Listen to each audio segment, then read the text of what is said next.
Hello everyone, welcome to the history class. In this video, I'll be continuing with the ninth theme of class 11th history, that is the Industrial Revolution. Now in this video, I'll be discussing about the protest movement. This is my concluding video. I'll conclude this chapter here. In my previous videos, I have discussed about how the industrialization first began in England, how the cotton and iron industry flourished in England, and what were the new inventions that were taking place in the century. Now let's start with the protest movements. The early decades of the industrialization coincided with the spread of new political ideas pioneered by French Revolution. So this was a time period when this political development was also taking place in Europe, and it had a great impact on other nations also. In England, political protests against the harsh working conditions in factories kept increasing, and the working population agitated to be given the right to vote. French Revolution has given new ideas like equality, fraternity, justice, liberty. So these ideas inspired the people across the world, especially in Europe. So in England also, the working class were now started agitated against the harsh conditions of the industries, and they started demanding for the right to vote. The government reacted by repression and by new laws that denied people the right to protest. And government, just to control the law and order, they took strict actions against such agitations, and they passed new laws which denied people to protest in the country. Parliament in 1795 passed two combination acts which made it illegal to incite the people by speech or to hatred or contempt of the king, constitution or government, and banned unauthorized public meetings of over 50 persons. So such laws were passed by the government, the parliament in 1795, the famous two combination acts, according to which no one can speak against the ruler, government or the constitution, cannot write against or cannot spread such ideas which are against the ruling authorities. And it put a ban on public meetings where the people, more than 50%, are gathered. So the protest continued against the old corruption. Members of parliaments, landowners, manufacturers and professionals were opposed to giving the working population the right to vote. They supported the Corn Laws, which prevented the import of cheaper food until prices in Britain had risen to a certain level. Now here the Corn Law, famous Corn Law, was that government put a ban on the corn supply which was imported from the America. It was a cheaper food product, but putting a ban, rising the taxes on or the import duties on the corn resulted in rising the prices in Britain. So the working class or the poor people, they cannot buy such food products. As workers flooded towns and factories, they expressed their anger and frustration in numerous forms of protest.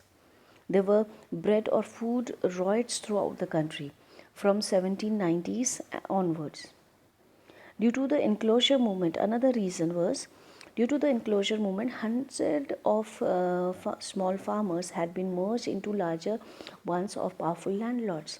I have already told you about the enclosure movement that was taking place at that time, where the big landowners, they have merged their lands with the small land holdings of other farmers, and they used to put boundaries or fencing of the large farms, and the farmers were required to work together. So this was the trend that started in England during this time. So this resulted into one thing, that the small landowners, they started losing their land holdings, and the landless farmers, they were left with no choice but to move to the cities and towns to find jobs for themselves. This I have already explained in my previous video, so if you have not watched the video, please do watch those videos.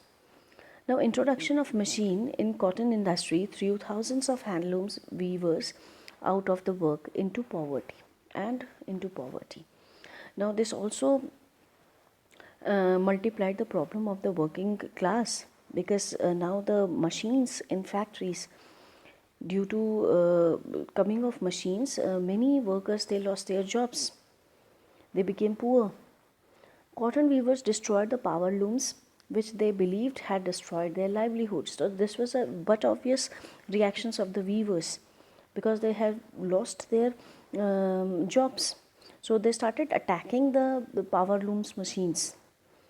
The movement known as Luddism, led by General Ned Ludd, exemplified another type of protest. So this is important from exam point of view.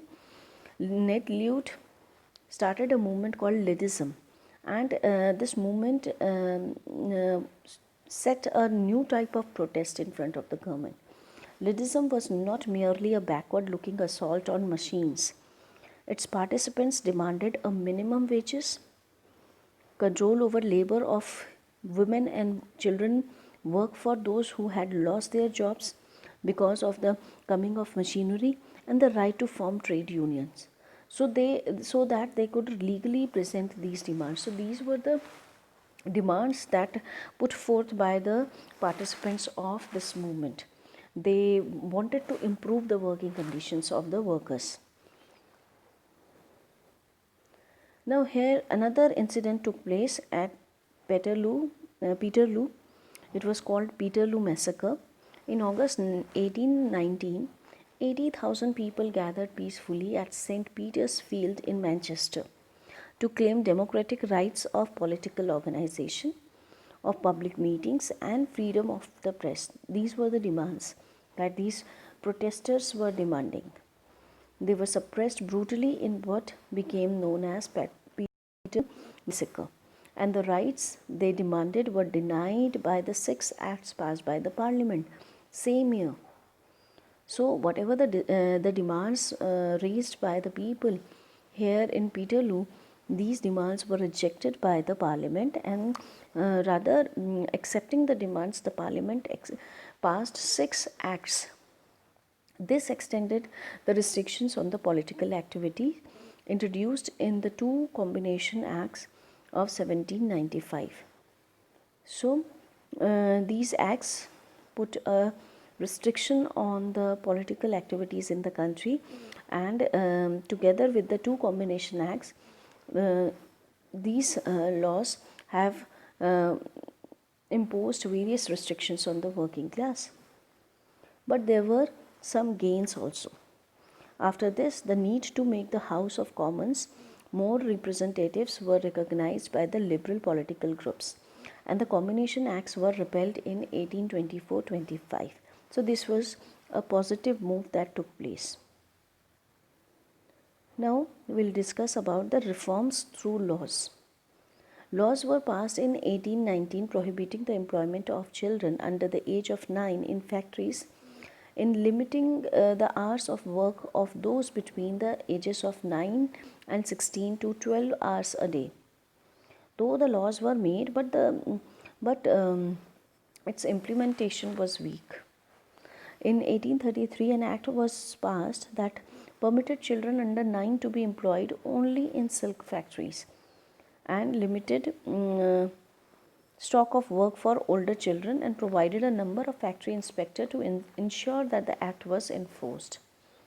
So these were the positive development that was taking place to improve the conditions of the workers, but unfortunately these laws were weak on implementation parts. In 1847, the 10 hours bill was passed. This limited hours of work for women and young people and secure a 10 hours a day for male workers.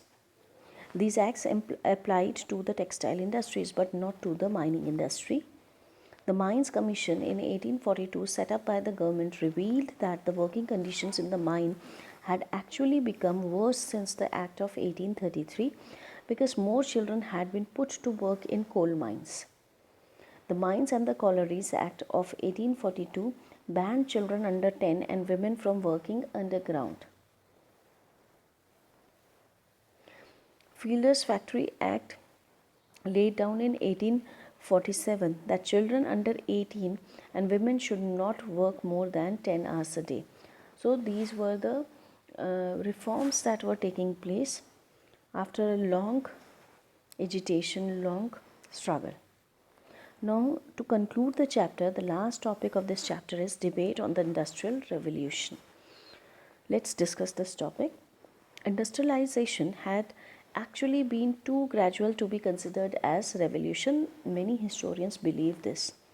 It carried processes that already existed towards new levels. They believed that it's not correct to say that the developments that were taking place in Britain as the Industrial Revolution, because whatever the machinery or whatever the inventions were took place during this time were already existed. It was just a refinement of the machinery that took place. Large regions of the England remained untouched by the factories or mines, and therefore the term Industrial Revolution was regarded as inaccurate by the historians. It was not a uniform factory or the industrial development throughout the nation. So it is incorrect to say that it was a revolution according to some historians. Now, could the growth in the cotton and iron industry or in foreign trade from the 1780s to the 1820s be called revolutionary? The answer is the impressive growth of cotton textile based on new machinery was in an industry that relied on non-British raw material. Whatever the raw material the Britishers were getting, they were getting from their colonies. They were not growing themselves. So, and it was also based on sales abroad. They were not selling their products in the domestic market, rather they were selling to other foreign nations or to their colonies. On non-metallic machinery and metallic machinery and steam power has rare until much later in the 19th century. So historians believe that it is inaccurate to say that it was a revolutionary change, because whatever the industrial growth the Britain achieved during this time, they actually relied on other nations. The decade after 1793 had experienced the destructive effects of the French Revolutionary and Napoleonic Wars. Industrialization is associated with a growing investment of countries' wealth in capital formation for building infrastructure and for installing new machinery, and with raising the level of efficient use of these facilities. So this is the idea that is generally associated with the industrial growth. The cotton, iron and engineering industry has accounted for less than half of the industrial output until 1840s. The technical progress was not limited to these branches but was visible in others too, like agriculture, processing and poetry. Here this point makes it clear that whatever the idea is associated with the industrial growth, this was the time period when much of the money of Britain was utilized for fighting the wars and not for the setting up of the industries. Why British growth may have been faster after 1815 than before? Now another crucial question raised by historians. It was because from the 1760s to 1815, Britain tried to do two things simultaneously: to industrialize and to fight wars in Europe, North America and India, and it may possibly have failed with one. Capital that was borrowed was used to fight the wars. Workers were transferred out of factories and farms to army. Food prices rose so sharply that the poor had little money left for buying consumer goods. Napoleon's policy of blockade and British reaction to them closed the European continent and the destination for more than half of the British export to the British traders. So this was the simultaneous growth or development that was taking place during this time. The word industrial used with the word revolution is too limited. The historians believe that the transformation extended beyond the economic or industrial space and into society and gave more prominence to two classes, the bourgeois and the new class of proletarian laborers in towns and in the countryside. Now, it was not only the economic and the political growth that was taking place, but rather it was for the it was in the society also that was the changes were taking place, especially creation of the two classes, the bourgeois and the proletarians, laborers, means the artisans or the working class in towns, and the authoritative or the people who are involved in the government machineries, the bourgeois class. And only 20% of the Britain's workforce now lived in rural areas in Britain. This was a far more rapid rate of industrialization than had been witnessed in other European countries. So these facts revealed one thing, that though the industrial revolution started in England first, but it was a very gradual process. It was not a sudden change. So if the word revolution is attached with the industrial growth, many historians have objected on this, because it took a century's time to cover this development that was taking place in England. It took a long time to change the life of the people, because initially the new technologies, new machinery was not welcomed by all the sections of the people. People took time to accept these new changes, and later it spread to the European continent and to the rest of the world. So with this, I would like to conclude this chapter. Thank you for watching this video.